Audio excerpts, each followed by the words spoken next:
Stroke মস্তিষ্কের রোগ, স্ট্রোকের সাথে অনেকে হার্ট অ্যাটাক মিলিয়ে ফেলে।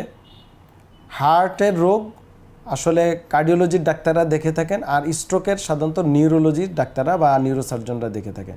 স্ট্রোক আমাদের মস্তিষ্ক যে থাকে ব্রেন, আমাদের যে মাথার খুলির মধ্যে যে ব্রেন থাকে, ব্রেনের মধ্যে যে রক্ত চলাচল নালীতে যদি কোনো প্রবলেম হয়, হতে পারে রক্ত চলাচল নালী। আমি যদি আপনাদেরকে দেখাই, দেখেন এই যে আমাদের মস্তিষ্কটা, এটা সামনের অংশ এবং মস্তিষ্কটা দুই ভাগে ভাগ করা আছে, রাইট এবং লেফট দুই ভাগে ভাগ করা। দেখেন দেখা যায় মাঝখানে ফিশার, দুই দিকে ভাগ করা, এবং মস্তিষ্কের বিভিন্ন অংশ আছে এবং এক একটা অংশের এক এক কাজ। এই যে আমি কথা বলছি, আমাদের ওখানে মস্তিষ্কের ভিতরে স্পিচ সেন্টার থাকে, সেখান থেকে আমরা কথা বলি। এই যে আমি হাত নাড়াচ্ছি, এটাও মোটর সেন্টার আছে। তো মস্তিষ্কে যদি কোনো ডিজঅর্ডার হয়, সেরেব্রোভাস্কুলার কোনো অ্যাক্সিডেন্ট হয়, তখনই স্ট্রোক হয়ে বসে। সেটা হচ্ছে কি, এই যে মস্তিষ্কে রক্ত চলাচল নালী যদি কোনো কারণে ছিঁড়ে যায়, তখন ইন্টারনালি ব্লিডিং হয়, বা রক্ত চলাচল নালী যদি বন্ধ হয়ে যায়, তখন ওই মস্তিষ্কের ওই সেলগুলা ডেথ হয়ে যায়। দেখা যায় যে যদি কারো ব্রেনের ডান পাশে সমস্যা হয়, আমাদের বাম হাত পা, এটা বলি আমরা হেমিপ্লেজিয়া, আবার বাম পাশে সমস্যা হলে ডান হাত পা হয়, বা কারো একটা হাতে হতে পারে, কারো স্পিচে সমস্যা হতে পারে। তো এই প্যারালাইসিস হয়ে যেতে পারে, রুগী অনেক সময় অজ্ঞান হয়ে যেতে পারে, অনেক সময় রুগী মানুষ চিনতে অসুবিধা হয়, ওরিয়েন্টেশন সমস্যা, অনেক সময় রুগী প্রস্রাব পায়খানা প্রবলেম দেখা দিতে পারে স্ট্রোক থেকে, অনেক সময় রুগী মুখে লালা আসতে পারে, রুগী আইসিইউর মতো সাপোর্টের প্রয়োজন হতে পারে। মূলত যে কারণে হয় তার অন্যতম কারণ হচ্ছে যদি আমাদের হৃদরোগজনিত সমস্যা থাকে, ধরেন উচ্চ রক্তচাপ থাকে এবং হার্টের বিভিন্ন রোগ থাকে।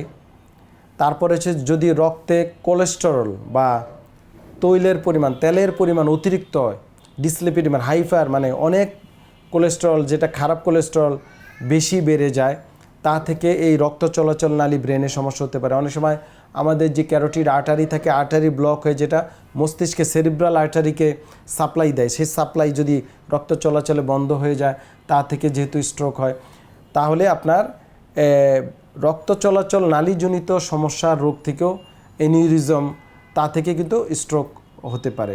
যদি হাই ডায়াবেটিস থাকে কারো, দীর্ঘদিন ডায়াবেটিস আপনারা ভোগেন, ডায়াবেটিস সকল রোগের মা, স্ট্রোক হওয়ার সম্ভাবনা সবচেয়ে বেশি ডায়াবেটিস রোগীদের। যারা অনিয়ন্ত্রিত জীবনযাপন করেন, দীর্ঘদিন বিভিন্ন নেশা জাতীয় দ্রব্যাদি ব্যবহার করেন, তামাক নেন, হেরোইন, প্যাথেডিন, মরফিন, বিভিন্ন গাঁজা বা ধরেন অ্যালকোহল নেন এবং ধূমপান করেন, উচ্চ মাত্রা ধূমপান, তখন স্ট্রোক হওয়ার প্রবণতা বা ঝুঁকি বাড়িয়ে তোলে। অনেকে ধূমপান করেন না, সাদা জর্দা যেটা আমরা বলি মা বোনরা খায়, গ্রামে গঞ্জে যে পান সুপারির সাথে, তা থেকে আপনার স্ট্রোক হওয়ার চান্স থাকে। তারপরে হচ্ছে মানসিক অশান্তি, মানসিক রোগ, বিভিন্ন পারিবারিক, সামাজিক, ধর্মীয় অস্থিরতা। যদি পরিমিত আমরা না ঘুমাই, একটা মানুষকে ন্যূনতম 6 থেকে 8 ঘন্টা সুস্থ মানুষকে ঘুমানো উচিত। এই যে ঘুম ঠিকমতো না যাওয়া, তা থেকে স্ট্রোক হতে পারে।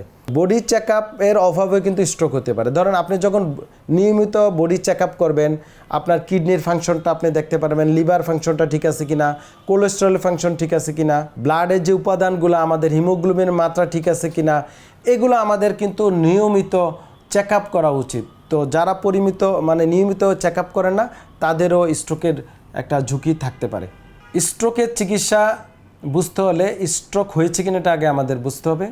যদি কেউ মানুষ চিনতে অসুবিধা হয়, ডিসওরিয়েন্টেশন হয়, মাথা ব্যথার কথা বলে, একটা অংশ শক্তি পাচ্ছে না, বা ঘুমিয়েছিল সকালে উঠতে পারছে না, প্রাইমারিলি এই জাতীয় যদি আমরা ক্লিনিক্যাল ফিচার পাই বা উপসর্গ পাই, তাহলে বুঝতে হবে যে তার স্ট্রোক হয়েছে বা মুখ বেঁকে গিয়েছে।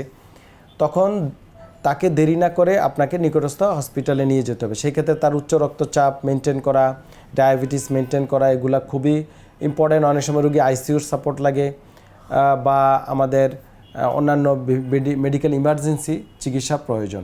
এবং স্ট্রোকের পরবর্তী যেটা হয়, প্যারালাইসিস বা পক্ষাঘাতগ্রস্ত হয়ে পড়লে ওই দিন থেকে আপনাকে অ্যাডভান্স রিহ্যাব ফিজিও চিকিৎসা নিতে হবে, বিভিন্ন ইলেকট্রোথেরাপি, বিভিন্ন এক্সারসাইজ, একটা রিহ্যাব টিম ওয়ার্কের মাধ্যমে এই জাতীয় হাসপাতাল বা সেন্টার হসপিটালাইজড করে আপনাকে পুনর্বাসন চিকিৎসা চালিয়ে যেতে হবে। এই সকল রোগীগুলো যদি আমরা শুরুতেই মানে স্ট্রোক পরবর্তী যেদিন থেকে হলো বা কয়েক সপ্তাহের মধ্যেই যদি শুরু করতে পারি, ইনশাআল্লাহ প্রত্যেকটা রুগী কিন্তু আস্তে আস্তে রিহ্যাবিলিটেট হয়ে যায় বা সুস্থ হয়ে যায়, স্বাভাবিক চলাফেরা করতে পারে। এক পাশ অবশ হয়ে গিয়েছিল, সে আবার চলাফেরা করতে পারে, আবার নিজের কাজ নিজে করতে পারে, আবার কথা বলতে পারে। এই ক্ষেত্রে আমরা বিভিন্ন থেরাপি দিয়ে থাকি, বিভিন্ন এক্সারসাইজ করে থাকি, যেগুলোর মাধ্যমে রুগীকে পুনর্বাসন সম্ভব এবং পাশাপাশি রুগীর রিকারেন্ট যেন না হয়। স্ট্রোক রুগীদের একটা প্রবলেম, অনেক সময় তাদের যেটা হয় ইলেকট্রোলাইট ইমব্যালেন্স হয়, ডায়াবেটিস বেড়ে গিয়ে আবার রিকারেন্ট হয়, বা হাই ব্লাড প্রেশার হয়ে গিয়ে আবার রিকারেন্ট স্ট্রোক হয়। পুনর্বাসন চিকিৎসা এই জাতীয় সেন্টারে শরণাপন্ন হয়ে তাকে পুনর্বাসিত করতে হবে। যদি করা হয় ইনশাল্লাহ দেখবেন কয়েক মাসের মধ্যে রুগী আবার স্বাভাবিক জীবনে চলে আসবে ইনশাল্লাহ।